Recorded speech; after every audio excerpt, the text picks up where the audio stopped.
ಅರಣ್ಯ ಭೂಮಿ ಹಕ್ಕಿಗೆ ಸಂಬಂಧಿಸಿ ಸರ್ಕಾರದ ನೀತಿ ಅವಶ್ಯ. ಅರಣ್ಯ ಭೂಮಿ ಹಕ್ಕಿಗಾಗಿ ಕಾನೂನು ಜಾಗೃತ ಹಮ್ಮಿಕೊಂಡಿರುವುದು ಅರಣ್ಯವಾಸಿಗಳಿಗೆ ಪೂರಕವಾದ ಕಾರ್ಯ ಎಂದು ಶ್ರೀ ರಂಭಾಪುರಿ ಡಾಕ್ಟರ್ ವೀರಸೋಮೇಶ್ವರ ಜಗದ್ಗುರು ನುಡಿದರು.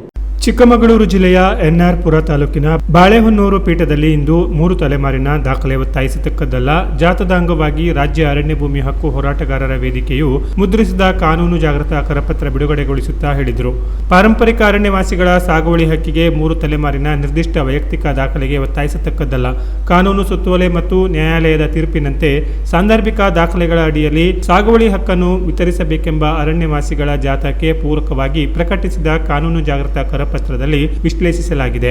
ಅರಣ್ಯ ಹಕ್ಕು ಕಾಯ್ದೆ ಮಂಜೂರಿ ಪ್ರಕ್ರಿಯೆಯಲ್ಲಿ ಕಾನೂನಿಗೆ ವ್ಯತಿರಿಕ್ತವಾಗಿ ರಾಜ್ಯದಲ್ಲಿ ಒಟ್ಟು 2,95,176 ಅರ್ಜಿಗಳು ದಾಖಲಾಗಿದ್ದು ಅವುಗಳಲ್ಲಿ 16,700 ಅರ್ಜಿಗಳಿಗೆ ಮಾತ್ರ ಮಾನ್ಯತೆ ದೊರಕಿದ್ದು ಇರುತ್ತದೆ.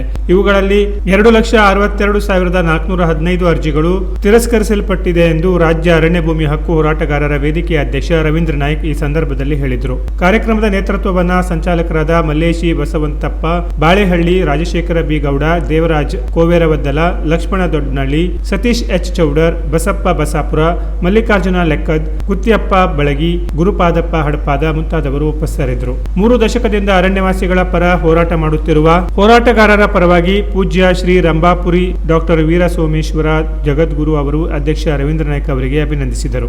ಸೆಪ್ಟೆಂಬರ್ 2012ರಲ್ಲಿಯೇ ನಿರ್ದಿಷ್ಟ ದಾಖಲೆಗಳಿಗೆ ಒತ್ತಾಯಿಸತಕ್ಕದ್ದಲ್ಲ ಎಂದು ಅರಣ್ಯ ಭೂಮಿ ಹಕ್ಕು ಕಾಯ್ದೆ ತಿದ್ದುಪಡಿಯಾಗಿದ್ದು ಕಾನೂನಿಗೆ ಪೂರಕವಾಗಿ ಗುಜರಾತ್ ಹೈಕೋರ್ಟ್ ಸಹಿತ ದಾಖಲೆಯ ಸಾಕ್ಷ್ಯ ಒತ್ತಾಯಿಸಲು ಅವಕಾಶವಿಲ್ಲವೆಂದು ಉಲ್ಲೇಖಿಸಿದೆ ಎಂದು ಕಾನೂನು ಜಾಗೃತ ಕರಪತ್ರದಲ್ಲಿ ಉಲ್ಲೇಖಿಸಲಾಗಿದೆ. ಕೇಂದ್ರ ಸರ್ಕಾರ ಬುಡಕಟ್ಟು ಮಂತ್ರಾಲಯದ ಆದೇಶದಲ್ಲಿ ಮಂಜೂರಿ ಪ್ರಕ್ರಿಯೆಯಲ್ಲಿ ದಾಖಲೆಗಳಿಗೆ ಆಗ್ರಹಿಸಿ ಅರ್ಜಿಗಳನ್ನು ತಿರಸ್ಕರಿಸಿರುವುದು ಸಮಂಜಸವಲ್ಲ ಎಂದು ನಿರ್ದೇಶಿಸಿ ಆದೇಶದ ಅಂಶ ಹಾಗೂ 3 ತಲೆಮಾರಿನ ಸಾಗುವಳಿ ಕ್ಷೇತ್ರದಲ್ಲಿನ ಜನವಸತಿ ಪ್ರದೇಶವೆಂದು ಪುಷ್ಟೀಕರಿಸುವುದು ಅವಶ್ಯವೆಂದು ಕೇಂದ್ರ ಸರ್ಕಾರದ ಆದೇಶದ ಸಾರಾಂಶವನ್ನು ಕರಪತ್ರದಲ್ಲಿ ಪ್ರಕಟಿಸಲಾಗಿದೆ ಎಂದು ಅಧ್ಯಕ್ಷ ರವೀಂದ್ರ ನಾಯ್ಕ್ ಹೇಳಿದರು.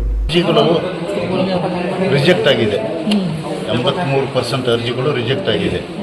ರಿಜೆಕ್ಟ್ ಆದ ಅರ್ಜಿಗಳು ಕಾರಣ ಏನಂದರೆ 3 ತಲೆಮಾರಿನ ದಾಖಲೆಗಳು ಇಲ್ಲ ಕಾರಣಕ್ಕೆ ರಿಜೆಕ್ಟ್ ಮಾಡಿದ್ವಿ. ತಾವು ಲಾಸ್ಟ್ ಟೈಮ್ ತಮ್ಮ ಸನ್ನಿಧಿಯಲ್ಲಿ ಕಾರ್ಯಕ್ರಮದಾಗೂ ನಾವು ಅದನ್ನು ಪ್ರಸ್ತಾಪ ಮಾಡಿದ್ವಿ.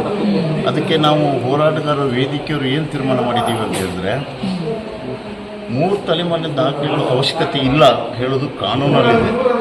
ಗುಜರಾತ್ ಹೈಕೋರ್ಟ್ ಆರ್ಡರ್ ಮಾಡಿದೆ, ಕೇಂದ್ರ ಸರ್ಕಾರ ಆದೇಶ ಮಾಡಿದೆ.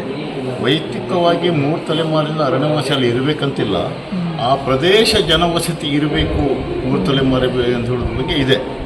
ಅದಕ್ಕೆ ನಾವೇನು ಮಾಡಿದ್ವಿ, ಹೋರಾಟಗಾರರ ವೇದಿಕೆಯಿಂದ ಇಡೀ ರಾಜ್ಯ ಮಾಡ್ತಿದ್ಯಾ ರಾಜ್ಯ ಮಟ್ಟದ ಒಂದು ಕಾನೂನು ಜಾಗೃತಿಗೆ ಸಂಬಂಧಪಟ್ಟಂತೆ 3 ತಲೆಮಾರಿನ ದಾಖಲೆಗಳು ಅವಶ್ಯಕತೆ ಇಲ್ಲ ಹೇಳೋದನ್ನು ಕಾನೂನು ಅಂಶವನ್ನು ಬಿಂಬಿಸಿ ಇಡೀ ರಾಜ್ಯದ 16 ಜಿಲ್ಲೆಗಳಲ್ಲಿ ಒಂದು ಕಾರ್ಯಕ್ರಮ ಮಾಡಿದ್ದಾನೆ. ಕಾನೂನಿರುವಂಥ ಕಾನೂನುಗಳು ಯಾವುದ್ಯಾವುದು ಮತ್ತು ಆ ಕಾನೂನಡಿಯಲ್ಲಿ ಹೇಗೆ ಮಂಜೂರು ಮಾಡಿ ಸಾಧ್ಯತೆ ಬಗ್ಗೆ ಒಂದು ಜಾಗೃತ ಜಾಥಾವನ್ನು ಪ್ರಾರಂಭ ಮಾಡಿದ್ದೀವಿ. ಅದಕ್ಕೆ ಸಂಬಂಧಪಟ್ಟಂತೆ ಒಂದು ಕರಪತ್ರವನ್ನು ಪ್ರಿಂಟ್ ಮಾಡಿದ್ದೀವಿ. ಇದಕ್ಕೆ ತಾವು ಅದನ್ನು ಸಾಂಕೇತಿಕವಾಗಿ ಪ್ರದರ್ಶನ ಬಿಡುಗಡೆ ಮಾಡ್ಕೋಬೇಕು ಅಂತ ತಮ್ಮ ಸನ್ನಿಧಿಯಲ್ಲಿ ವಿನಂತಿ ಮಾಡ್ಕೊಳ್ತೇವೆ. ಇದು ಕಾನೂನು ಜಾಗೃತ ಹೋರಾಟ 2 ದಿವಸ ಮಾಡ್ತೀವಿ. Canara plus news, Sirsi.